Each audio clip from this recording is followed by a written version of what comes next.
샬롬 12월 24일 금요일입니다. 오늘도 하나님의 풍성한 은혜와 사랑이 여러분의 삶 가운데 함께 하시길 소망합니다.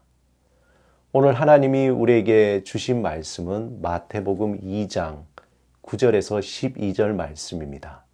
이 말씀을 함께 읽고 묵상하며 하나님이 우리에게 주신 소망의 음성을 듣겠습니다. 박사들이 왕의 말을 듣고 갈새 동방에서 보던 그 별이 문득 앞서 인도하여 가다가 악이 있는 곳 위에 머물러 서 있는지라. 그들이 별을 보고 매우 크게 기뻐하더라. 집에 들어가 아기와 그의 어머니 마리아가 함께 있는 것을 보고 엎드려 아기께 경배하고 보배합을 열어 황금과 유향과 모략을 예물로 드리니라. 그들은 꿈에 헤롯에게로 돌아가지 말라 지시하심을 받아 다른 길로 고국에 돌아가니라. 내일은 성탄절입니다. 성탄절 그러면 여러분에게 떠오르는 성탄 캐롤이 어떤 것이 있나요? 성탄 캐롤 중에서 찬송가 123장에 나오는 저들 밖에 한밤중에가 있습니다. 이 캐롤의 영어 제목은 The First Noel입니다. 17세기 영국 전통 캐롤인데요.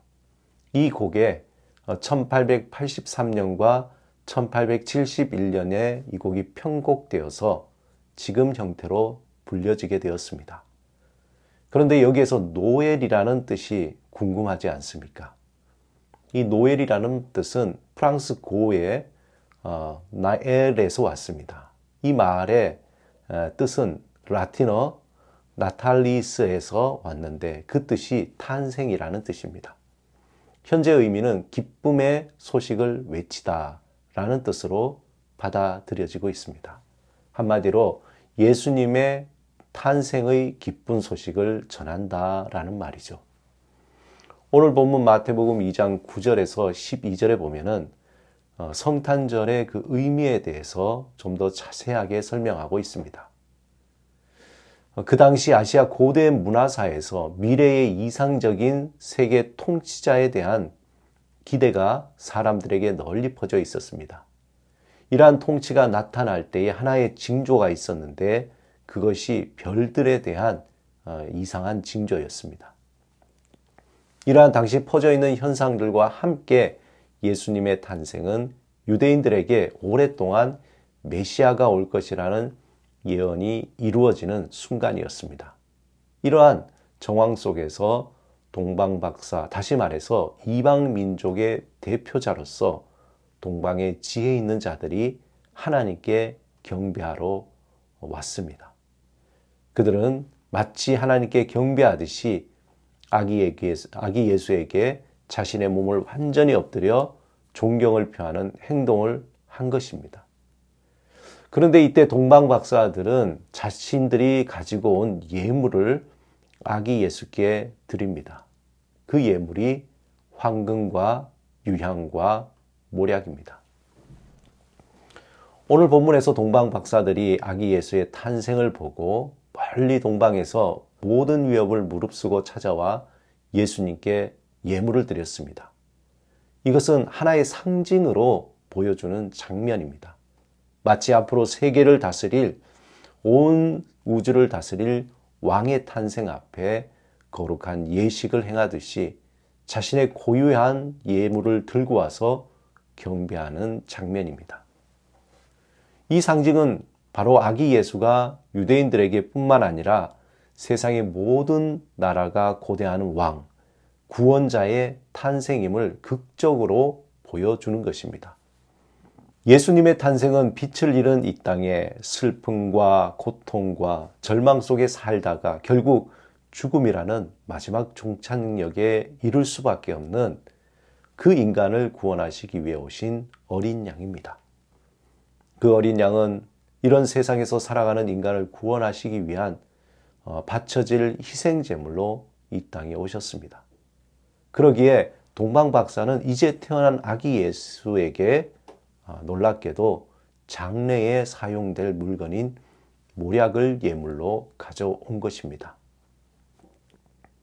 그분은 마치 출구가 없는 밀폐된 공간에서 살아가는 인간들을 구원하시기 위해서 스스로 이 세상의 공간으로 들어와 자신을 버리고 구원의 출구를 만드시고 떠나가시기 위해 오신 분입니다. 하지만 그분의 실체는 하나님이시며 빛이시며 영광이십니다.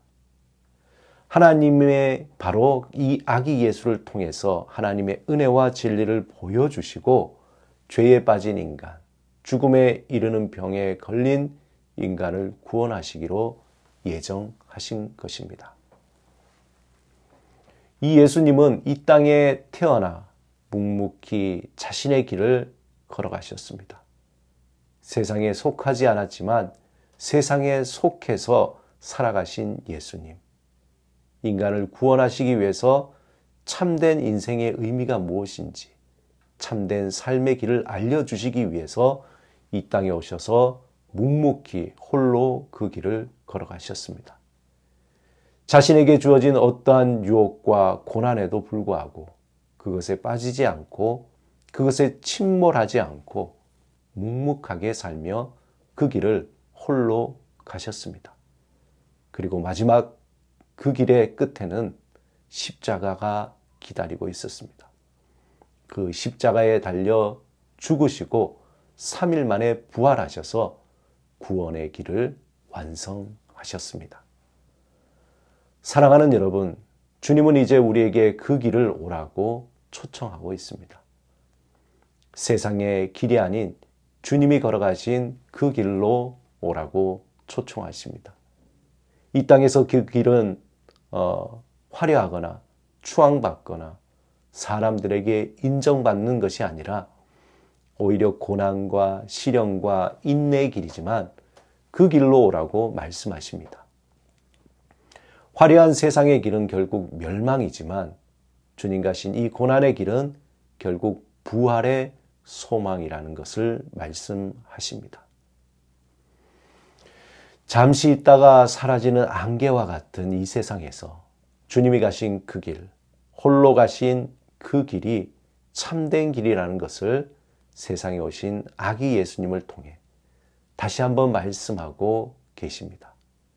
그 길에 참된 기쁨과 만족함이 있고 그 길에 참된 소망과 생명이 있음을 걷는 자들만이 알 수 있다는 것을 주님은 말씀하십니다. 해마다 우리는 성탄절을 맞이합니다. 이 맞이하는 성탄절에 아기 예수의 탄생의 의미를 다시 한번 생각하시고 되새겨 보시면서 나는 과연 그 길을 걷고 있는지 오늘 하루 깊이 묵상하시기를 주님의 이름으로 축원합니다. 홀로 가신 주님의 그 길을 생각하며 함께 기도하시겠습니다. 주님, 우리를 구원하시기 위해 이 땅에 내려오시고 홀로 십자가의 길을 가신 그 길을 깊이 묵상합니다. 우리에게 생명과 소망과 자유를 주시기 위해 홀로 가신 그 길을 우리도 따라가게 하소서. 주께서 홀로 가신 진리의 길, 생명의 길, 소망의 길을 믿음으로 따라가게 하소서. 예수 그리스도 이름으로 기도드립니다. 아멘.